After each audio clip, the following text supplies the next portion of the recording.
Now, this is a recording in progress. We used to have recordings in other things, but progress is now our word for 2022. So welcome to our recording in progress. This is the virtual chapter for January 2022. Just count them. So many years have gone by, and we are happy to be here with you yet once again.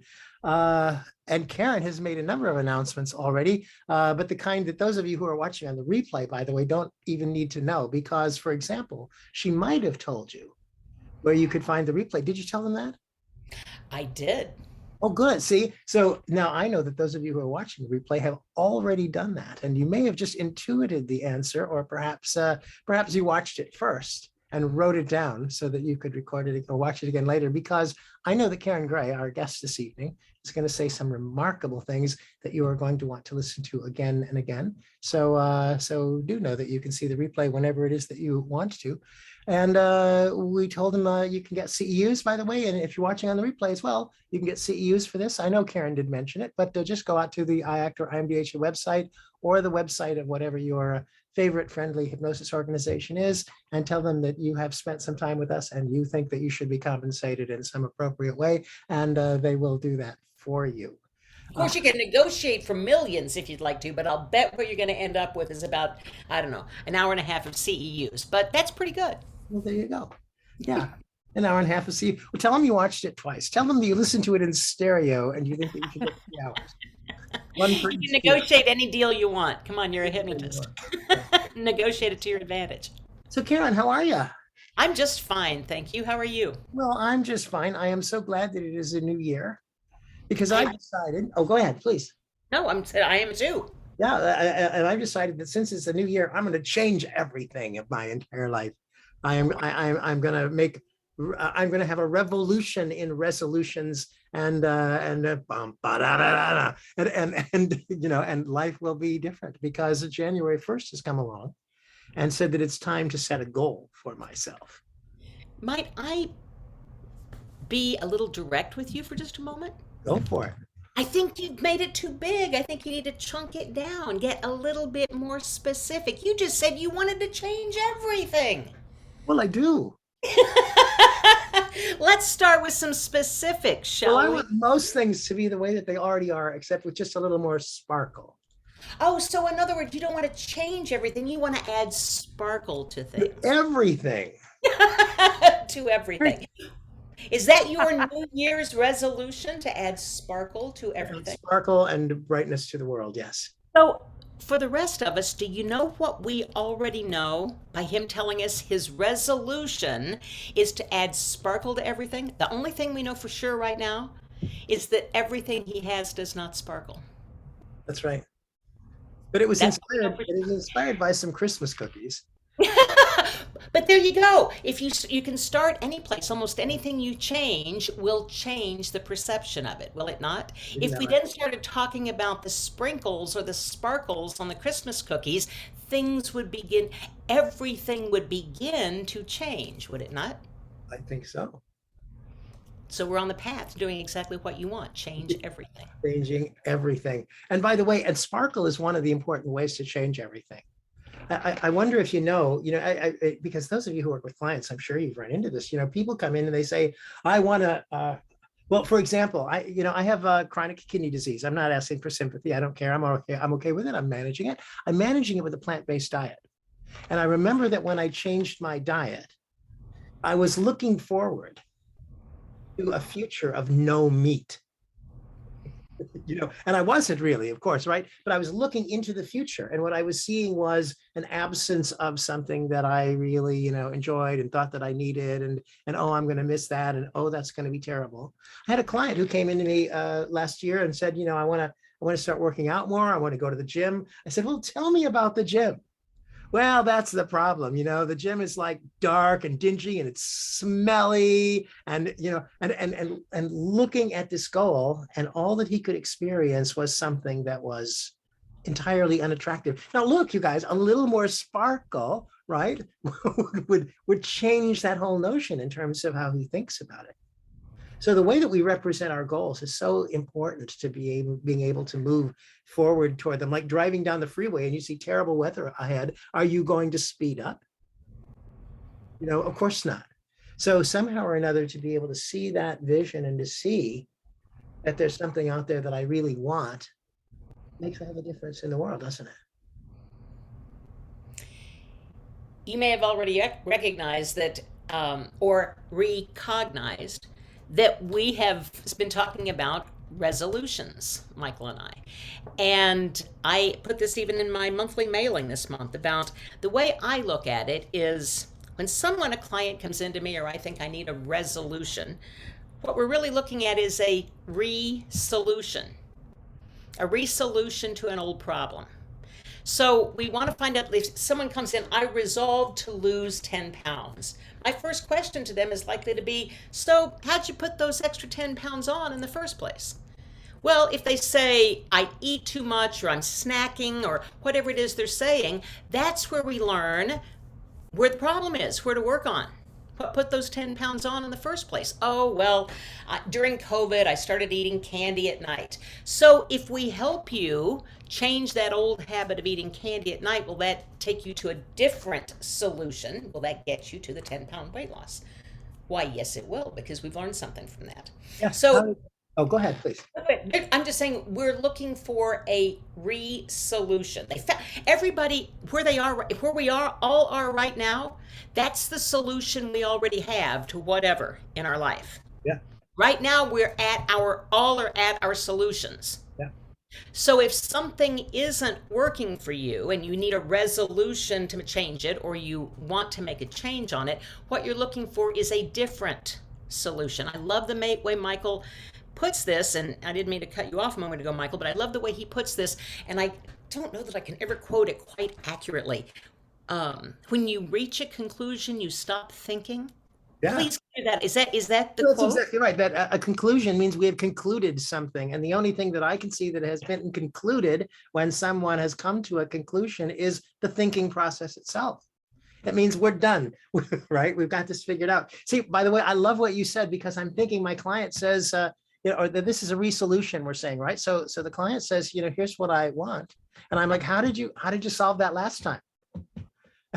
and they'll tell me something that didn't work. And you know what I'm gonna say? And that didn't work, did it? So how about if we do something different this time? So many times January 1st comes around and people have the same resolution that they had last year and maybe for the last 4. And they go about it exactly the same way that they went about it the last year or the year before, because it doesn't even occur to them that there's more than one way to stop overeating or that there's more than one way to change a habit. And so they keep applying the same approach, and we all know what being crazy is about, right? Same thing over and over again, expecting different results. So if you want to be crazy for New Year's, then you don't really need a resolution. You could just go ahead and use your old one.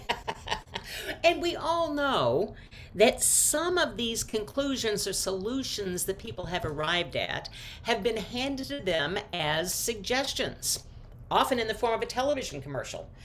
Try Nicorette gum, try the patch, try hypnosis, my favorite commercial on TV. Please, yes, try hypnosis. Say that often. Say that as often as you possibly can. But I know how the human mind works. People do not sit and watch commercials and pay attention to every word. They get up and go to the kitchen and make a sandwich. They flip through them and don't see anything at all. They scroll through their phone. And so the only thing they're hearing in that stupid Nicorette, whatever commercial it is try hypnosis. What a wonderful covert suggestion. Anyway, so I love the try hypnosis thing. I tried Nicorette gum, by the way, but I couldn't figure out how to keep it lit. Finally, I just had to mash it up and put it in a pipe, and that didn't really At any rate, they're giving us all these solutions, right? Here's a solution to try. Here's a solution to try. Here's a solution to try.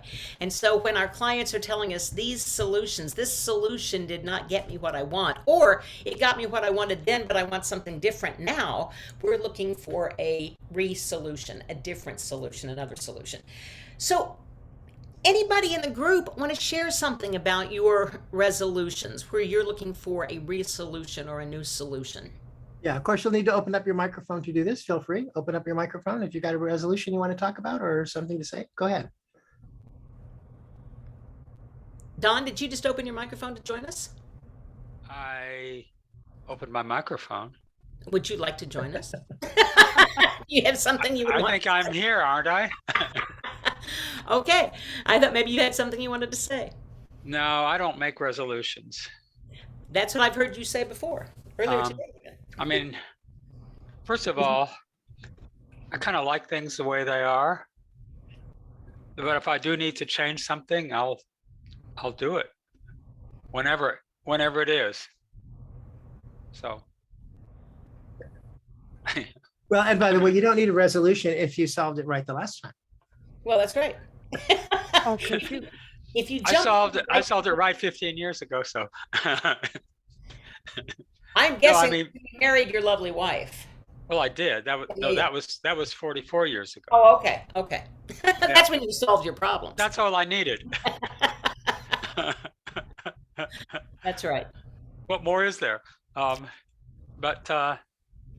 no, I've kind of got things the way I want them, and so I don't make resolutions. Beautiful. Okay. I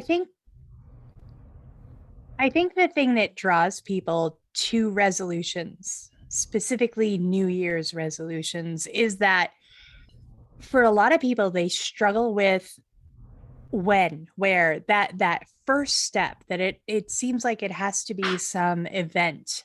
It seems like there has to be some significance marker that goes with it, because people aren't in the habit of just changing things. We are creatures of habit. We've proven that over and over again until you learn otherwise. So in order to start that new step, to get in shape, to do the exercises, to stop watching that thing on Netflix over and over again, in order to get to that place, we feel like we need to have some significant milestone happen. And of course, if I look it up, it's probably a marketing ploy somewhere, this whole New Year's resolution thing. But I think that's the thing that draws people to it. And Karen, I'm on Dawn's side. I just change stuff. right. I think you're on to something though, about the human construct of time. Because when I ran a large hypnosis center, we were closed on Fridays. It seems like an odd day to be closed. We were open on Saturday, but closed on Fridays because we discovered people didn't make changes right before the weekend. We primarily did weight loss and smoking cessation, and nobody quit smoking on a Friday. On Monday they did, or maybe Tuesday if they had to put it off. But the beginning of the week was when they started making those changes. Human construct, it doesn't mean anything at all. Monday is no different from Saturday, but that's kind of the way humans arrange their mind, arrange their time, is first of the week, first of the month. My business partner, few years ago, every late August, early September, she needs new shoes. She wants new clothes because it's the start of the new school year. She's 69 years old and hasn't gone to school in a really long time. You got to take a lesson from her. but in her timing, it's the beginning of something. Something starts now. I should start to take a class now. I should start to do something now. So the thing for us to kind of do in business a little bit is to sometimes capitalize on that. And I think that's what Karen's going to talk to us about a little bit in a moment. But another interesting find that I had with hypnosis and habit control, and primarily weight release and smoking cessation, I don't find this necessarily to be true with much of anything else, but those two things, weight loss and smoking cessation, which a lot of people tend to start in January, that I was not flooded with business in January. I started getting flooded with business toward the end of February and all the way through March. And as we examine this with client over client over client, what we most often discovered was in January, weight release clients would join Weight Watchers or Nutrisystem, or they would join a gym, or they were trying it themselves. They were going to do this alone. And people who were quitting smoking, they would put down their cigarettes. I'm going to do it. I'm going to taper off. I'm going to do whatever it is. And it took them till about mid-February to realize, yeah, this just isn't working for me. All right, I'll go see the witch doctor. And so it took them a while to get around to that. Better call Karen. It gets to a point where, okay, I'll go now. Okay. And how many times has a client come into you and said, "You're my last resort. I've tried everything else." I like that people think Eventually, of me as a resort. eventually they'll learn that hypnosis is a first line thing. But for now, I think that's the way it is. And so it was late February, March that I really got flooded with clients as people that realized they couldn't do it on their own and needed the help. You've tried SSRIs, you've tried electroshock. Now it's time to see a hypnotist. That's right. Exactly right. Exactly right. After the leeches, yeah. Leeches are not old, by the way. My mother passed away in 2011, and she had radiation burns on her leg where they did radiation for cancer treatment. And these were wounds that were never going to heal. And so in a pain clinic, there were two options they wanted to try: leeches, because she needed this debreeding of these wounds quite often. And the other thing they wanted to try was maggots. Now, I'm all for alternative medicine, and the maggots might really have worked. The maggots might have worked because they eat that kind of stuff. I didn't have any problem with having her come to my house with leeches all over her legs. I just, as much as I read about it and I knew the maggots were in a little pouch that was kind of enclosed, if she had had to have it, we would have done it. We would have muscled our way through it. But I'm so glad that we didn't have to take the maggot approach. Mm. But this was just a few years ago. So these things that worked, years and years ago, sometimes are the best medicine. Yeah. By the way, I was looking at some material today, and that might be familiar to some of you guys from the Hypnosis Motivation Institute. And the reason that I was looking there, I didn't even realize that that's where it had come from. But I remember that literally 1 million years ago, there were still dinosaurs at the time. I was introduced to a concept called the mental bank concept. And I remember this thing, it was really kind of an interesting idea, and it had something to do, as I recall, because it was so long ago, and I recall that it had something to do with keeping a daily journal, like a diary. But instead of writing in it the stuff that actually happened, you used that time to write about the life that you intended to be having. And each day you kind of reinforced it by spending 5 more minutes writing in your diary about, the things that were going on in that life that you were creating. I thought it was a really interesting thing. And so today I just Googled it to see where did that come from. And I was like, oh my gosh, it's the Capuses. So I looked at this lecture. There's like a long 2.5 hour presentation. There are 3 versions, like one done every couple of years, I think, on YouTube, if any of you are interested in looking at it. But one of the things that he mentioned, and it's something I thought in this context was a really interesting thing to talk about, and that was homeostasis. So it's interesting enough to consider that there's actually a part of you who is working against change in the first place, whose job it is to try to keep things the same way. And there's plenty of good reasons for that. There are ways that functions for you, things like breathing and, and walking and, and all those things that are really very important for us to do. So it occurred to me that a part of what it is that we're doing in hypnosis is trying to find ways to supervent. Is that a word? Circumvent? Circumvent, there you go. It is now. No, word. Either supersede or circumvent. Much more powerful is to supervent this notion of homeostasis, and that's where glitter and sparkle come in, for example, and the various ways that we change how it is that we perceive our goal. And ultimately, of course, we know that Bob Newhart is the real master of all of this.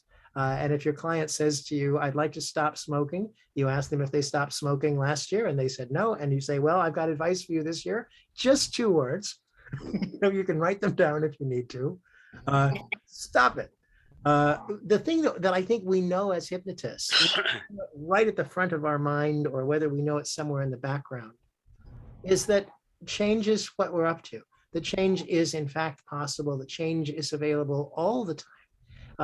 And every once in a while, we delude ourselves into believing things are the way that they are. There's nothing else that can happen. So our job is to help people remember that who you are is constantly changing. And what do you want to create today? Where do you want to go today? I like to tell my clients that change is the most natural thing in the universe. We change every day. We change lanes, we change opinions, we change friends, we change, Change make outfits. change, make change, we change our socks, and God help us, I hope you changed your underwear today. But we make change all I of the did it time. last week. But that usually gets a chuckle out of the client, and getting a chuckle out of the client, having some fun in therapy is a wonderful way to help facilitate change. Getting them to laugh. Laughter always decreases the frustration, decreases the tension around it. And eases- So Karen, we're just about out of time here. We have one thing that we need to do before we introduce our guest, and I want to make sure we have the minute that it takes to do it. And that is that we might have some announcements to make. Let me check with you first and see if you've got anything. I've got a couple. I've got a couple of announcements, yes. But, oh, Michael, I don't have the dates in front of me. Galaxy of the Stars coming up. I was going to mention that myself. In fact, February 12th and 13th, I believe, whatever is Saturday and Sunday that weekend, 12th and 13th. Yes, 12th and 13th. Yeah, I think that's right. Yeah. And in fact, this time, the Galaxy of the Stars is going to be saluting women of hypnosis. I brought the theme up to Linda Otto, and she sent me a note a couple of days ago. She said women in hypnosis, and I sent her back a picture of Elsa Lancaster from the Bride of Frankenstein. I'm like, no, not women in hypnosis, but women of hypnosis. And we have four magnificent presenters. One of them is Lori Hammond. Lori Hammond. Thank you. I got stuck there for a moment. Who I just really love. Lori. She's exciting and she's innovative and creative stuff. Another is Kelly T. Woods. She's been doing a lot of work with children, but this time she's going to be talking about exploring the multiverse. And it's going to be a really interesting thing. So the advertisement will be coming out. You'll be able to see a little more specifically what it's about. And then we have Melissa Tears. Some of you have heard of her. She's almost a headliner, but she's not our star attraction. She's going to be talking to us about not neuroplasticity, but integrative hypnosis for 2022. And then finally, the main event will be Karen Hand, our own co-host here, who's going to be talking to you about, can you tell them a little bit about your topic? I certainly will, but now that I know I'm the main event, I think that I'll ask for a raise. I don't think that there is a main event at this event, by the way. I think it's four incredible people, and I'm so thrilled to be on the bill with them. I'm going to be talking about hypnosis and NLP or BS.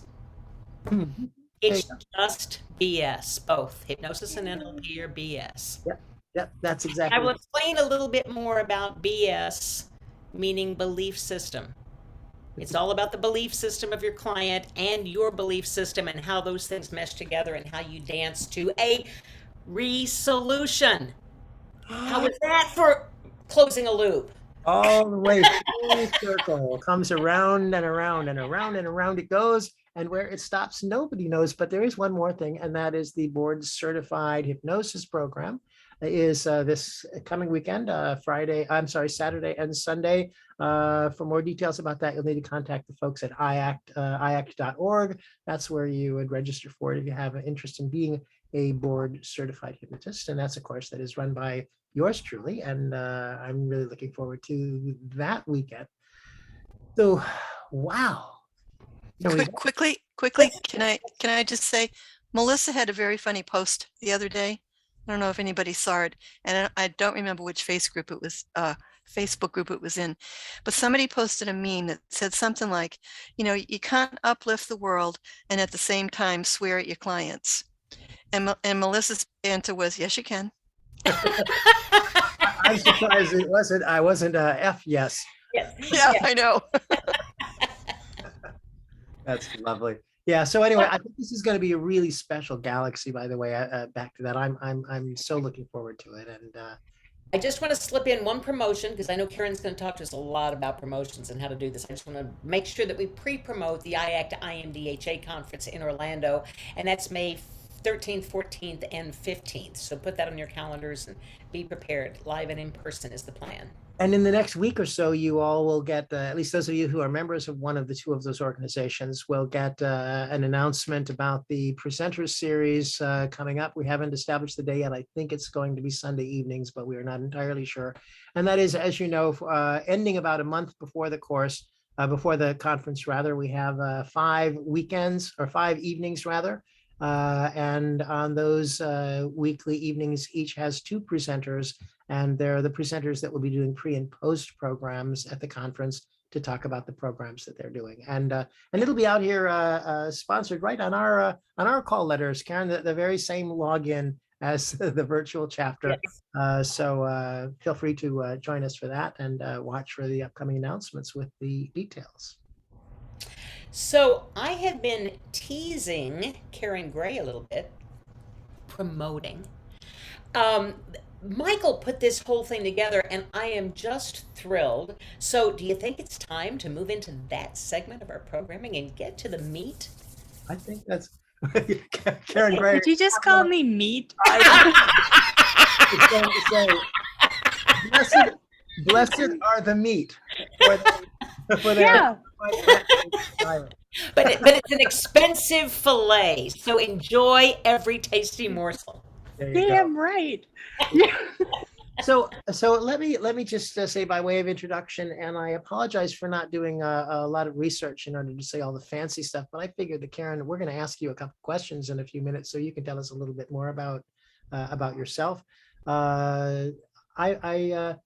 I've run across Karen over the course of the last few years because of doing the online conferences, and this young lady has been so kind to us to assist and to run one of the rooms during the conferences and stuff.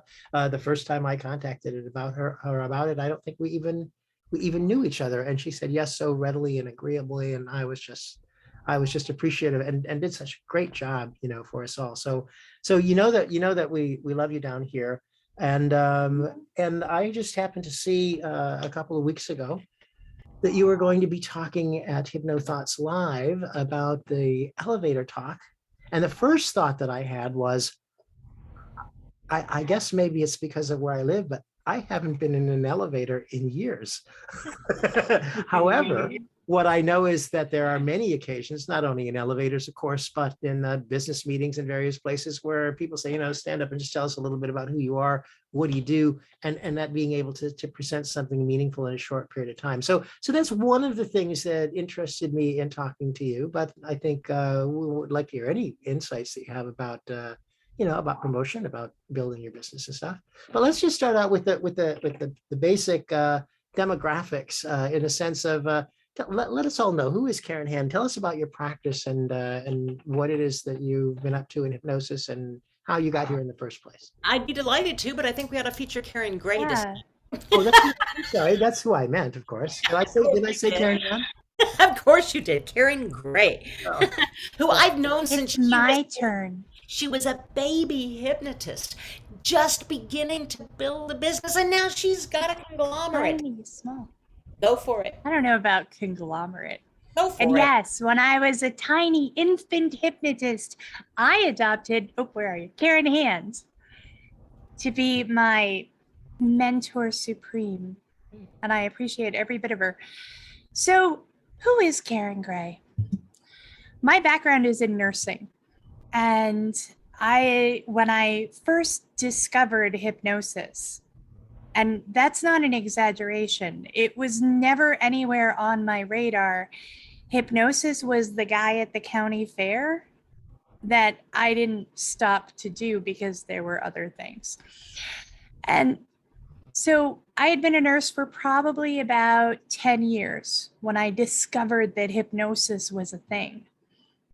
And my first words in that moment were, oh, yeah, no, I do science.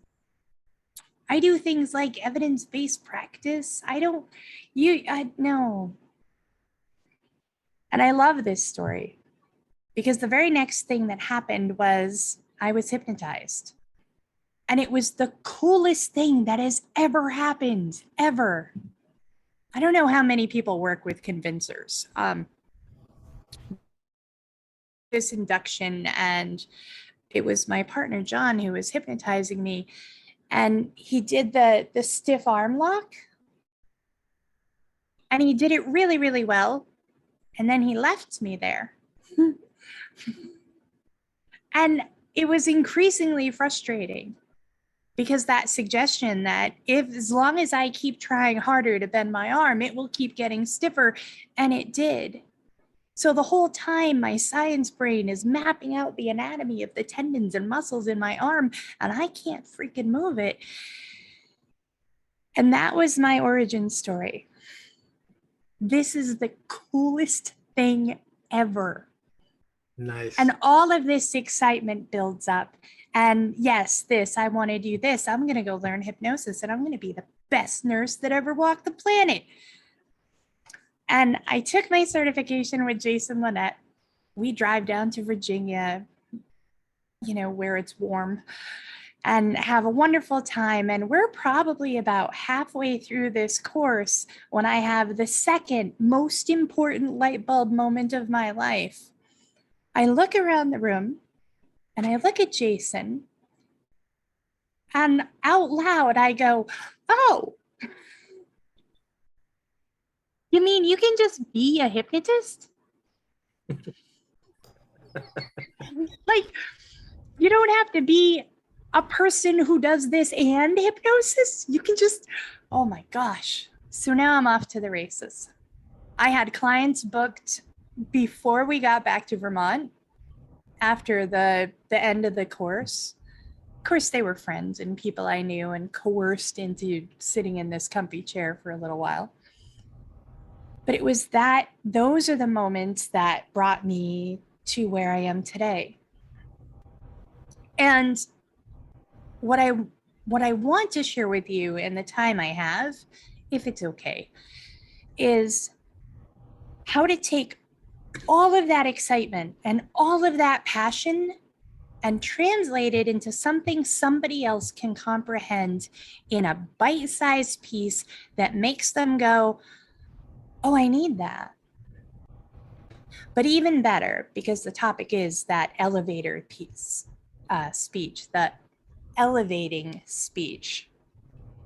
How do you tell people what you do in such a way that they tell everybody they know that they need to come see you? That's the trick of an elevator speech. I am going to warn you both, if you don't interrupt me, I will keep talking. And it is one of the beauties, because that's how I learned how to do this. I think in tangents. I follow each thought as it goes, and they're all fantastic, and I am truly excited about what I do. So when I first started going to networking groups back in year 1, for the timeline, we're in year 6 now. So back in year 1, I would just start telling people all about these awesome things that you can do and how it's like literally rewiring your brain. Like when your phone does the updatey thing and everything just runs better. It's like that. And they would say, "Well, how do you do that?" And I would go off on another 20-minute tangent, and they would ask another compelling question, and I would answer that one in excruciating detail, which was fascinating for a conversation. And conversations are great. When you have 30 seconds to compel someone to, well, let's bust it down. When you have 30 seconds to compel someone to give you a whole lot of money, you need to have those words in order. So this is how I learned networking. I joined networking groups and I bombed a lot, often, until I got it right. So now I have this opportunity to take what I've learned in how to describe how freaking awesome you are in 30 seconds or less. What I like about that, if you don't mind me interrupting, there in your introduction, you're saying something that really speaks to me. I think there is a lot to learn about how to do this. And at the same time, I also think that there's a lot to learn, and I suspect that you learned it in all of those bombs, about how not to do this. And every once in a while, there's some articles that you'll read about how not to be a successful salesperson, or how not to. I love the juxtaposition of those ideas. So I'm hoping that you'll share with us some of the things, you know, to never do, that really don't work as well as you think about them as you go along. I think that's a great place to continue to start here. Up here in the frozen tundra, we have Dunkin Donuts. Ooh. Does anybody else have Dunkin Donuts? Do you know Yes, what we their do, but they're slogan warmer is? here. You have the hot coffee. So you know the slogan, right? I don't know. Do I? No. America runs on Dunkin. Ah, yes. Ah. Yes. If I go do do do do do, it's a McDonald's thing. I'm loving it. Exactly. Your elevator pitch is sloganeering. And that is the first most important piece that you need to understand. All of you, everybody here knows so many things, and they're all really great things. You need to hone down and find those one or two things that really light other people up. And those become your slogans, your branding, your token. There's this hypnotist guy that will be forever associated with the color purple. And then there's, right? Like, I don't even dare wear purple anymore because I don't want to be misbranded. And so we create these strong associations. And your elevator pitch is taking a slogan, one piece, and creating that association in somebody else. So let's say your specialty is smoking cessation. So the next time somebody thinks, okay, it's time, oh, I should call Jessica. Because that's where the association sits. And that's the key behind it. So the thing you do not want to do is try and tell people everything. You can't. I've tried, I promise. And you can't. Yeah. And you end up in that longevity confusion induction space that they just tune out and you lose them. Mm-hmm. So when I was doing networking, some of the most powerful elevator speeches I had were always under time. We had a minute and they were always under time. And I would stand up and I would say, go ahead and take a deep breath. And everybody would, because you stood up and told them to. And I would say, my name's Karen Gray, and I am an expert in helping people change the way they think. Now, don't you think that there are some things about the way you think, whether it's about work or school, or about the way you think about yourself, that you would like to change? I can help you with that. My name's Karen Gray from Green Mountain Hypnosis. And then I would sit down, and that was it. I always started with that same, I would stand up and say, let's all take a deep breath. So that by the 5th week that I had done that, all I had to do was stand up and everybody was taking a deep breath. Nice. That's the branding. It's branding and sloganeering, and your elevator pitch is conditioning, really. So finding that thing about you that lights up somebody else creates that association. So when they need something, or when they run across somebody else who needs something, they think of you. And that's what drives business. That's the thing that perpetuates that word of mouth referral system. And this works. I doubled the number of 2.5 times the number of clients from year 1 to year 2. Karen, let me ask. 6 times the number of clients in the next year. You did that by going to these networking events? Yeah. Solely. No advertising. This was your networking events. Yeah, Yep. speaking in public. Yep. Because the second thing you should never ever do is nothing. What's the movie with the cornfield and the baseball game? Yeah. If they Field of build Dreams. Right? if you build it, they will come. That one. Field If of- you build it, nobody cares. You're right. Nobody. So, yes, build it. And then go tell everybody. And you will get results by just talking about it. Our time is money. I mean, I hate to break, we're in the business of helping people, right? But I really like making money. So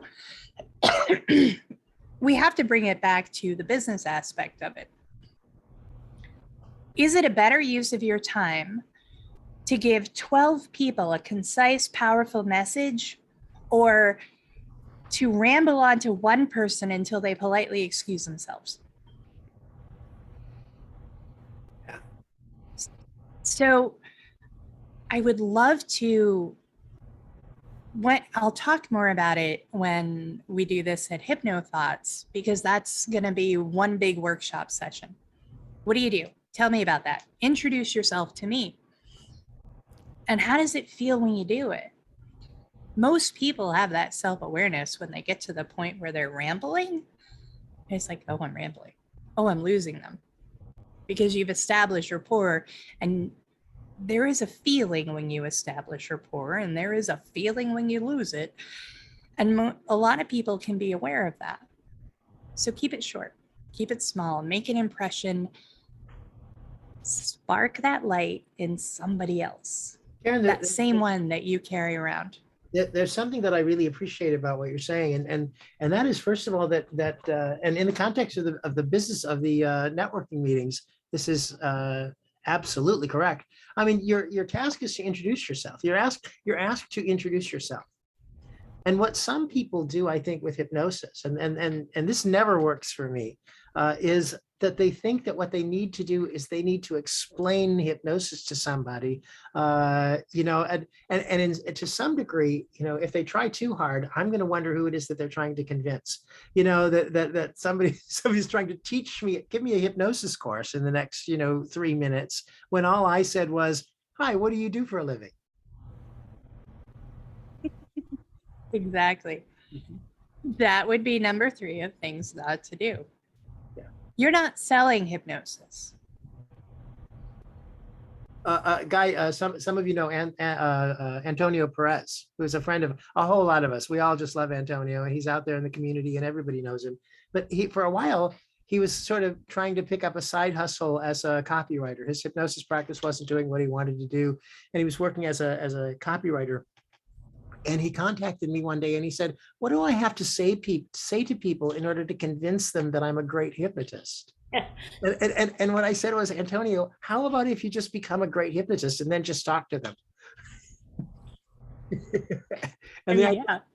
as opposed to convincing them or gosh, I'm going to give you a lesson now that you could read in Google yourself, quite frankly, that typically they tend to be that dry. So I really like the way that you said it in your elevator, or your meeting pitch, and ba-da-da-da-da.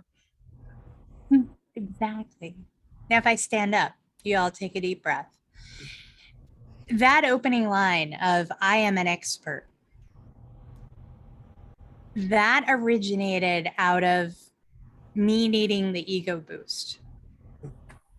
Because I'm still a person, and I came out of a life that had nothing to do with any of this. I was strictly a do-as-you're-told person. I was a nurse. That's my whole job, is do what people tell me to. So now I have to market myself, and I'm running my business, and the anxiety was bonkers, and the insecurities, and oh my God, I honestly don't know if this is a thing that I can do. And we all get to laugh about that now. But in the moment, it was the sparkle. It was that, okay, if I want people to recognize that I am the expert in this room on this topic, then I need to say that. If I'm going to recognize that I'm the expert on this topic, I have to say it. And there was this great moment about a year or so later when another member of the group was introducing me to do a longer presentation and said, she really is an expert. I'm like, holy shit, this stuff works. This is that place. So my basic checklist rundown of your elevator pitch is decide who you are. I did not say figure out. I did not say discover. Decide who you are. And don't be afraid of that. We're dynamic. You get to change it later. Right now, decide who you are. Decide what you want people to know about that. Pay attention to what people are telling you that they need. It's those verbal cues. It's the physical cues. It's the guy who comes in with the cup of coffee and he thumps it down on the table every day and he's super grumpy all the time and he grunts and he doesn't talk to people. He's telling you something. So as you're speaking to people, you can tailor your message to precisely what they need. Your opening line, your elevator pitch, should be specific enough so it makes sense and addresses a need. Now, your specific need can be stress management. And everybody can relate to that. It can be smoking cessation if that's or hypnobirthing if that's your field. But keep it that specific, and you don't need to go any further because people will self-sort. And then say it clearly, say it concisely over and over and over and over and over again. The place where you're building the relationship and you're creating the rapport and you're drawing people into what you do is when you let them ask questions. So me, who clearly can talk a lot, went through the process of learning that if you don't shut up, nobody gets to ask any questions. So say your piece. Keep it short, let them ask. And then you can tailor your responses. You can meet them where they are and build that stronger rapport. Because you aren't selling hypnosis. You aren't marketing hypnosis. You're marketing you. Draw people to you and they will bring you business. In fact, that's really right. When people are explaining hypnosis to me, as I mentioned earlier, they're not asking the question, they're not answering the questions that I have. And I think that's why their explanations become so tedious. Whereas if I'm asking the questions, then what's the content of the conversation is going to be something that will be immediately relatable to by me, because hey, I'm the one I'm wanting to know, as opposed to tell me what you think will interest me, and we'll see if it sticks to the wall. Exactly. So I wonder, out of the people that are here, does anybody belong to a networking group? Just this one. Just that one. Another one? I used to. I was in BNI for a couple of years. Don, if you don't mind me asking, in your BNI experience, did you have a good elevator speech? I keep wanting to say pitch and speech at the same time, and I'm afraid that at one of these moments, it's going to come out as a swear. So you I thought I bleep it out, did, right? but looking back on it, I mean, BNI just wasn't that useful for me. I probably broke even. Yeah. But when you consider all the time that I spent, those 2-hour, mostly boring meetings, it wasn't worth it. I think it might be useful to kind of draw the topic into that piece. I was in BNI for a very long time, and I left when I stopped getting clients to pay for the membership from getting referrals from BNI that covered the cost of membership. Though what I took away from BNI was how to say what I needed to say in 60 seconds or less. To use less words. Because this was a huge challenge for me, before I went to nursing school, I was an English major. I like words. They're great. I use all of them. I don't know if you've noticed. So I used too many of them. I had, when I was designing the first ever rack card for the business, I filled the thing up with paragraphs because I want you to know everything. That doesn't work. I want you to ask me. I want to get you into my funnel. I want you to know. So it might be useful to have a little conversation about networking groups and the purpose of networking groups and why this is important to begin with. There's all kinds of different types of networking groups. Can I ask you? I think yeah. Because I'm familiar. I have heard this, but I don't know much detail. And there may be a couple people here who don't even know what BNI is. So we've referred to it so casually. So maybe if we could kind of start there and get clear about what we are talking about. I would love to. BNI is Business Networking International.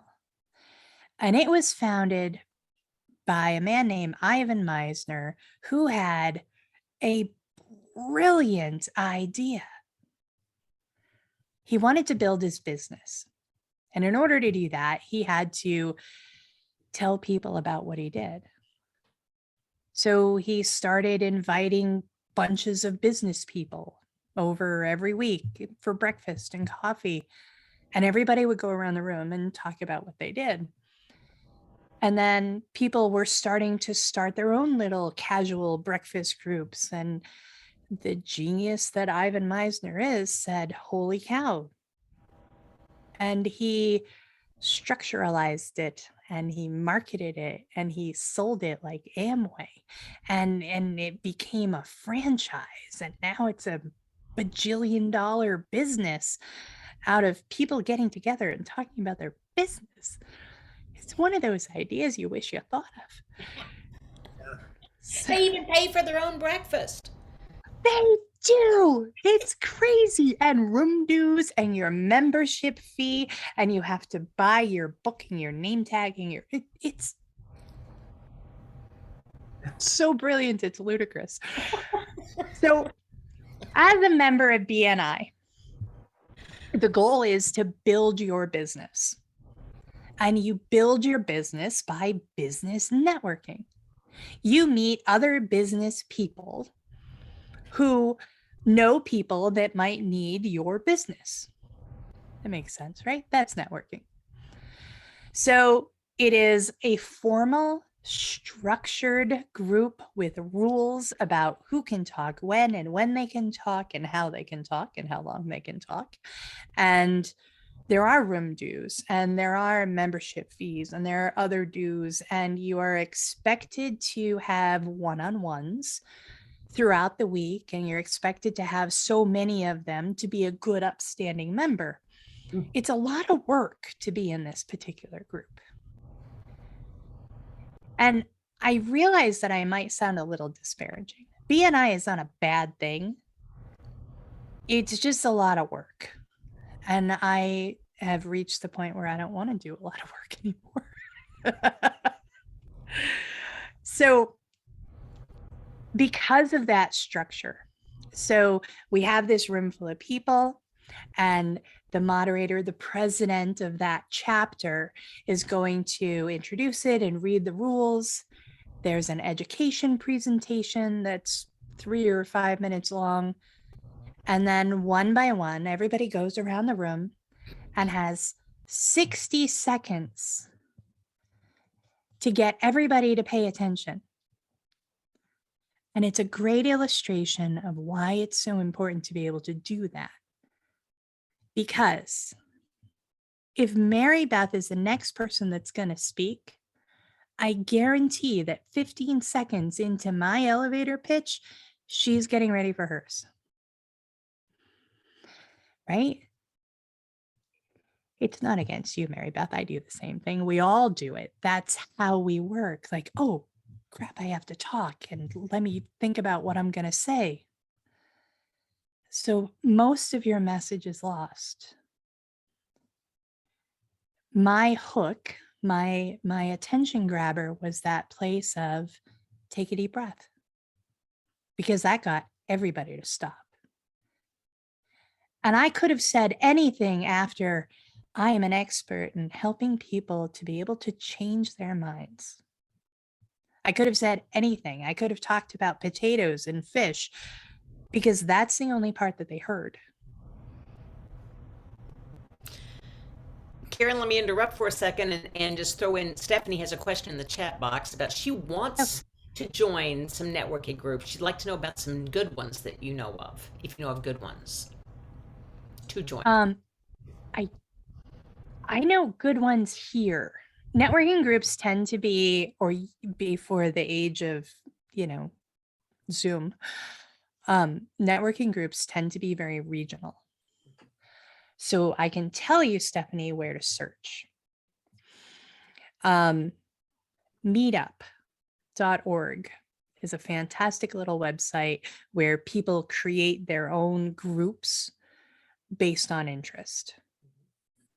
And they'll list events there. I have literally done Google searches for business networking remote or business networking in my area and just gone through it like that, because people want people to come to these things. And they do. I wish that I could just say, oh, go to, Bob's, but they are so very regional just because of the nature of it. Karen, there are a couple of things that you said about BNI that and it is a lot of work, I understand. And yet it also occurs to me is that I have talked to some people that are like hypnotists they're hypnotists in the sense that they have completed a training program, but they don't seem to be able to get themselves to just put one foot in front of another. And they need some kind of a structural way to kind of just get engaged and to actually know that they're working every day. So something like BNI might work for some people. I wouldn't want to disqualify it out of hand. And my friend Patty Scott here in Orlando, and she's in the Tampa area. Some of you from IACT and IMDHA at least would know her. She really established her practice when she moved to Florida very, very quickly by getting involved with the local Chamber of Commerce, and she became an ambassador for the Chamber of Commerce. So she was like at every business opening, and and all of these things, and just with all of her brightness and sparkle, had an audience on a regular basis to introduce herself to new people in the community that might have an interest in her services. Yep. So let me cap that just a bit, Michael. I'm not putting down BNI. If not for BNI, I would not have made the progress that I did. I require structure. I require frameworks. And yes, I met a lot of people and I made a lot of great relationships. And I learned how to do this. And it was super beneficial until I decided I didn't need it anymore. The thing that I think the reason why I come across saying it like I have is because there's a very big push to recruit membership into BNI. Big, pushy, used car salesman kind of push. And I wish, and when you're a brand new business and somebody tells you that you have to do a thing in order to be successful, you're probably going to do it without a whole lot of in-depth stuff. So I wish before I joined BNI and I committed to it, somebody had told me how much work it was. That was the part. I would say, Stephanie, Karen, that's a part of doing business. If someone had told me how much sales was involved in being a hypnotist or having a hypnosis business, I'd have said, I'm not into sales. I mean, I had to Right. find a different way to frame that in my mind. But that is true, is it not? That part of what we have to do, and part of what you have to do in a BNI group or any place else, is always be selling. It is. It absolutely is. And that's not the part that I take issue with. There's other moving parts of BNI. Membership carries roles, and so you're doing your salesy piece, which I actually kind of enjoy, and you're doing the other piece, but then you might be the person in charge of events or the volunteer coordinator or the visitor guide, or that's the work that I didn't know I was signing up for, the committee work, that stuff. So I'm sorry I wasn't clear on that. Mhm. If you are new or even not new, if you own a business, please go join your Chamber of Commerce. They have networking groups. That's their entire job. Your Chamber of Commerce, I'm in a neat little geographical situation where I'm on the Connecticut River at the border of two tiny metropoli in Vermont and New Hampshire with 4 really big communities. I belong to 3 Chamber of Commerces because that means that I get to go to 3 massive networking groups a month. Yeah. And you just go and they give you food and a Mhm. glass of wine, and you talk about you and you make friends and you meet people. And yes, you have conversations like, oh, what do you do? And you say, I'm a hypnotist. And they go, and you learn how to deal with that with grace and dignity. I had a senator ask me at a legislative luncheon what I do. And I said, I'm a hypnotist. And he said, oh, are you going to make me bark like a dog? And I said, well, I could, but I do charge extra for that. And then he didn't ask me anymore. So, Nice. so if networking intimidates you, if it's something that seems too hard, impossible, you talk to people all the time. You do it anyway, all day long. And that's all that it is. I am a big fan of the phrase, do not be afraid to screw it up fantastically. Go big or go home. Because, right? That's how we are designed to learn. If you have ever had the privilege of watching a kid learn how to walk, it is a colossal disaster from start all the way up to success. And that can be your networking journey. In order to get people interested in what you do, you have to tell them why they're interested in what you do. And so take your message out there. Find people to talk to. We've been picking up remote groceries up here still because the world is weird. And let me set the stage for you. It's 4 degrees out. It's snowing, probably snowing. It could be rain, but it's hard to tell at this point. And we're sitting in the parking lot of the supermarket, and the guy comes out with his hand truck, and he's grumbly, and he's putting the groceries in the back of the car, and he comes over and he shoves the little receipt through the window, and I took his hand. And he's like, now what do I do? I said, go ahead and breathe and smile and take another breath. And all of his everything started to relax. He said, Holy shit. What did you do? I said, do you feel better? He said, yeah, that was great. That was networking.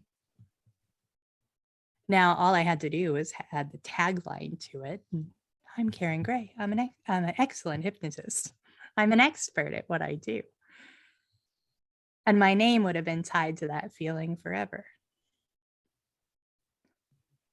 Personal networking is meeting people where they are. It's growing intimacy. Which leads us right into a question from Michelle.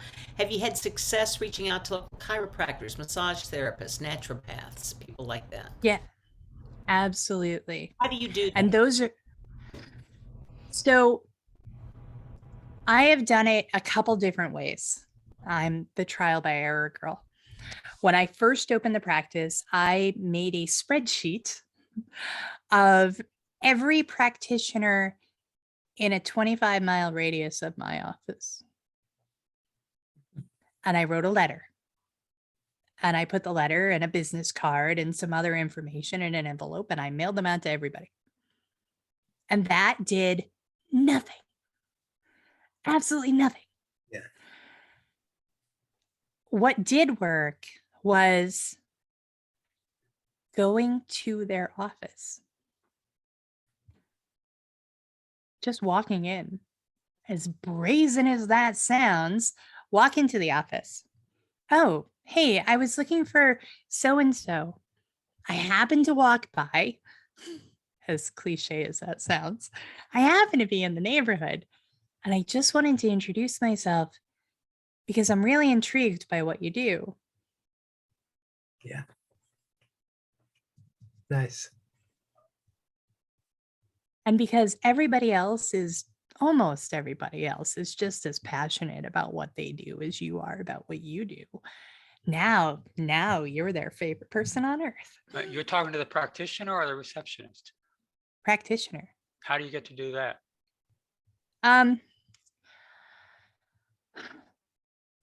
Things might be different here. Vermont and New Hampshire tend to be small practices and singular practices. So I can walk in and say, hey, is Dr. Jones in? I own the hypnosis practice up the road, and I just wanted to introduce myself and say hi, and that works. Doctors' offices, those are different. For doctors' offices, I have my clients write on their intake form who their physicians and specialists are. I'm going to be very, very careful in how I explain this because I have a little bit of leeway because I own the RN letters. And you have to be careful about consent and what information you're sharing. So in my intake form, there is verbiage that says, please list your doctors and specialists. And right underneath that, it says, it is my policy to send them a letter and let them know that you are using hypnosis because it is a part of your holistic care. Now, so I do that. And in the letter that I do, in fact, send to every practitioner, it says only, dear Dr. Blah, blah, your patient, client's name, has chosen to use hypnosis with me for, and then the vaguest terms, stress management, weight reduction, establishing healthy patterns. You cannot use medical words in this. That's not within your scope. And I don't mix my scopes. So when I'm a hypnotist, I'm a hypnotist. And I can't be a nurse at the same time. Yeah. So I throw 3 business cards in the letter. I printed myself out fancy official envelopes that say in red letters, confidential patient information on them. Because I've acknowledged that this person sees this doctor and that's confidential information. And then I mail them. I get referrals from physicians that I've never met. Lots of them. And in the interest of transparency and credit where it's due, this is not my trick. I stole it from Jason. Mhm. So, but it works. And that's networking. You'll see some improvements and some changes in your client. And if you'd like to discuss more about how hypnosis complements their success, their healing, their whatever it is, feel free to email me. That's your call to action at the end.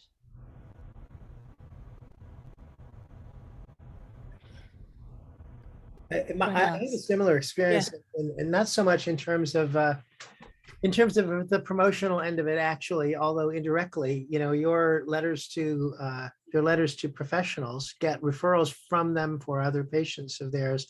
I don't know anybody who's been so lucky as this, but when I moved to Orlando, the very first client that I had here in Florida was a surgeon who was having panic attacks in the operating room. And he contacted me for hypnosis, and I did some useful work for him. And he was a surgeon in a women's practice, and the next thing I know, he started sending people to me right and left, and telling other professionals that, hey, if you're having this issue with a client or this issue with a client, I had, I sent them to Michael. And I never got so many referrals. So if you can actually get one of those people as a client and do something that really it makes an important difference for them, that's fantastic. I get referrals from my chiropractor, not chiropractor, my cardiologist all the time. Because he asked me one day what I do. And then the next time I saw him, he's like, "You're always so calm. You're always just so pleasant." And I'm like, "Yeah, well, I'm a hypnotist." So I get referrals from him constantly. Writing the personal letter to the doctor, I just want to throw in, when you say personal and confidential on the envelope, and it goes to the doctor, it's my understanding, and you're the nurse, you would probably know this, but it's my understanding that then is required to go in the patient folder or their documents. Yeah. So that every time the doctor opens up and looks at that, they're going to be reminded of the hypnotist who did this. So it has all kinds of good going for it. Clever, right? Yeah. And like everything else, I decided a long time ago that my goal in the business was going to be to help people, because that seemed like less pressure than the goal of trying to become wealthy. And hopefully, if you do one of them right, the other one happens, depending on which order you do them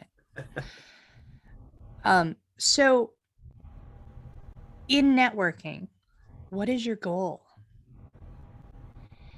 There's so much chunking down in networking in groups.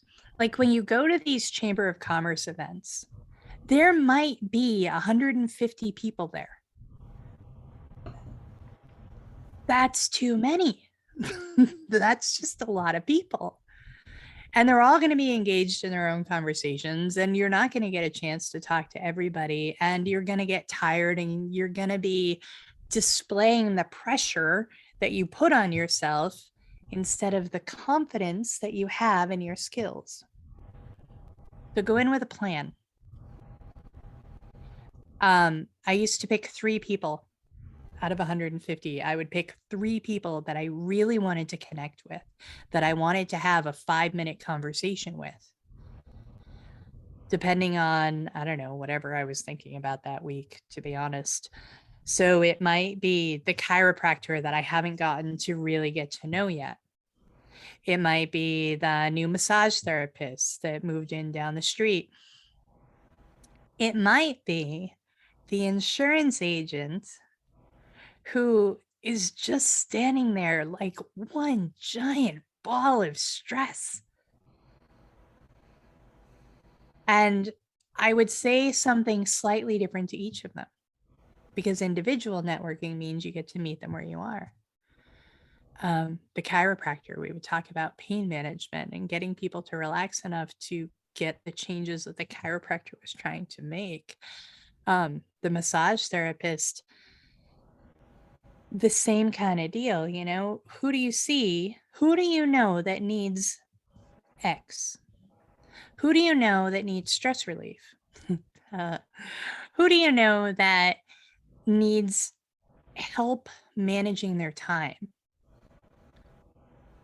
Who do you know that if they could just have 15 minutes to shut their mind off would feel so much better? So those are the approaches I used with that too. And with the insurance agent, I reintroduced myself. We had a quick little conversation and he started talking about how awful everything was. And I said, can I show you something real quick? Let me see your hand. Choom. And he was fantastic. And I was then his favorite person too. So a really fast instant induction. It was the first instant induction I had ever done intentionally in public. And I was just as surprised as he was. Yeah. It was great. You know, I something is occurring to me as you're saying this, particularly with regard to talking to professionals and even more particularly to people like doctors. I think sometimes doctors get the wrong idea, and quite frankly, sometimes hypnotists get the wrong idea. And this is probably why doctors get it, that somehow or another we are here to take clients and away from them, that we've got that, you know, I know you've been working with medicine with this person for a long time, but look, you obviously haven't done very good and I've got something, so why don't you send me your patients, you know, or some crazy thing like that, when in fact it works just the opposite. If the doctor understands that you now have become an asset, that is, you are something that they can offer to their patient base, as opposed to something that is taking away from their business. It's something like, I'm a progressive medical practitioner, and as a matter of fact, I recognize in you that something that would be useful for you is to go see my friend Karen here. She's a powerful hypnotherapist, and you know, she really might be able to do something useful for you. I would be honored as a doctor to be able to make available your services to one of my patients. You're very right. And there's a lot of ego in medicine. I think because there has to be, not the negative kind of ego. There's none in hypnosis. I mean, That's right. no, right? We're fine. But I think you're right. And I don't know if this is something that's actually occurred to me. So I'm really glad you brought it up. I'm going to have to think about it for a minute, because I've worked with doctors for, I don't know, 18 years now. My line with physicians, with any practitioner, especially those sole practitioners who are running their own, whether it's massage therapy or that independent chiropractor, my line is always, what do you find your patients really struggling with? Or what do you find you struggling to help them find solutions for? Because you're letting them know that they're doing the work. And the follow-up is, oh, yeah, no, I get that. I think I can help.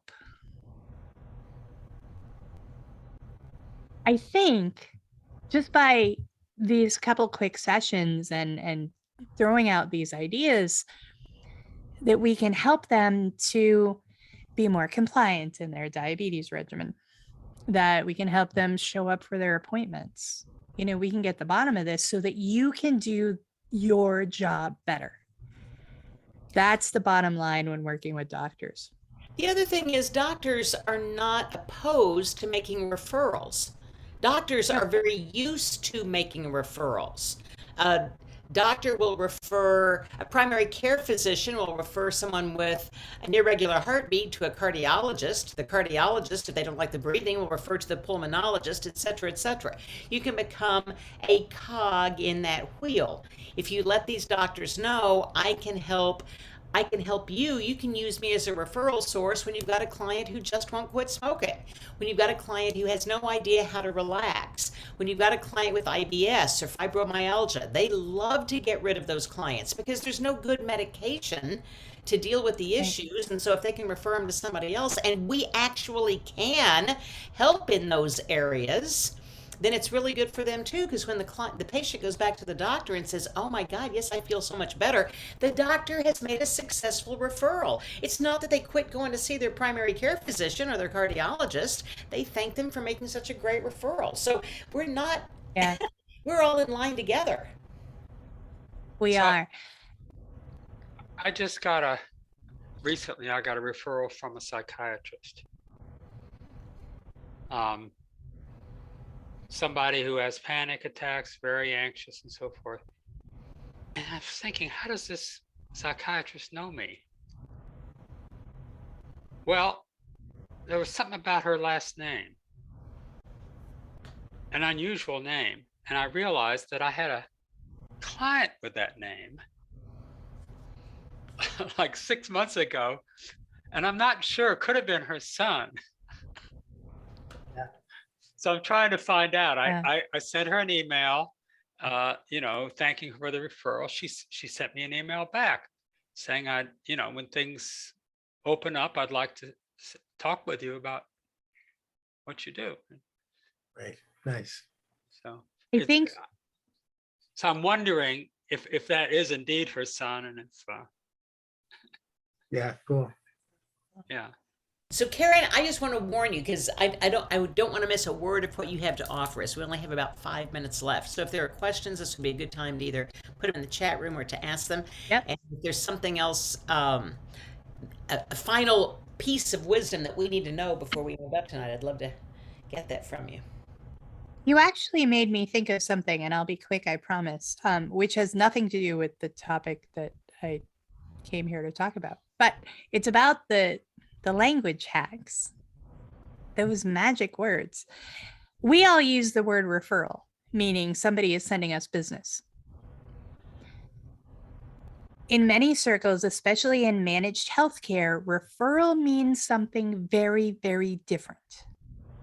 And it gets caught up in cogs of insurance and paperwork and accountability and all kinds of other crap that may make a physician hesitant to step into with a hypnotist.